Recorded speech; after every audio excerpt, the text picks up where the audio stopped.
বর্তমান পরিস্থিতি নিয়ে আমার লেখা একটি কবিতা রানীর রাজ্য। এ কোন রাজ্যে করছি আমরা বাস? এখানে দিনের শেষে দেখতে হয় হাজার হাজার লাশ। রাজনীতি আর মতবিরোধে রাজ্য এবার শেষ।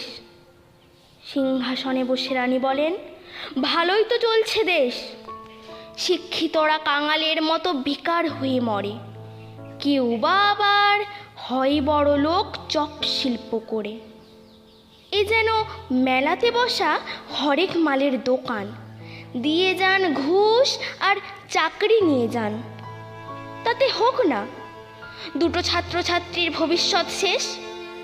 নেতার ছেলেরা তো বোর্ডিং স্কুলে শিক্ষিত হচ্ছে বেশ। এ রাজ্যে দেখি রানীর বাছাই করা শিক্ষা মন্ত্রীটাই ডাকাত।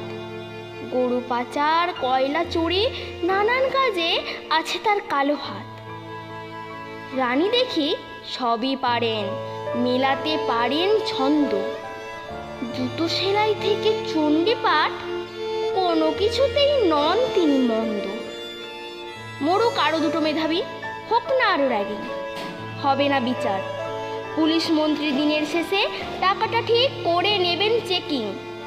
টাকা পেলেই চোর পুলিশ সবার মুখ বন্ধ।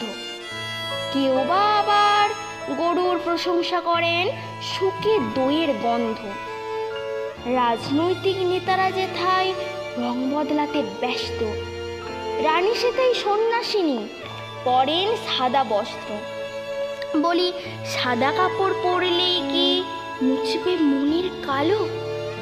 বহুরূপে সেজে তিনি সবার কাছে ভালো। কারখানা এখানে তৈরি হয় দেখে ইট ভাটার ধোঁয়া। অল্প বয়সেই তিলোত্তমা হয় হাজার হাজার অভয়া।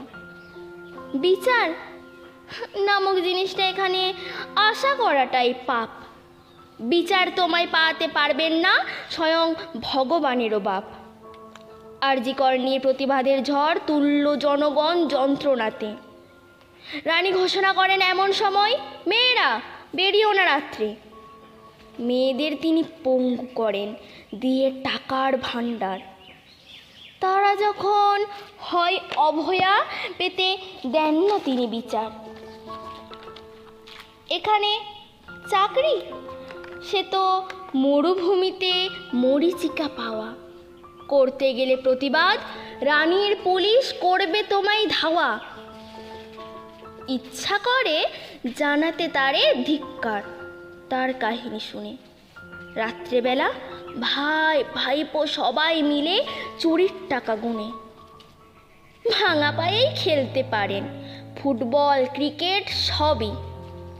লোক ঠকিয়ে মহান হওয়া তার একটা হবি। এই রাজ্যের কেষ্টবাবু নবান্নে বাজান বাঁশি।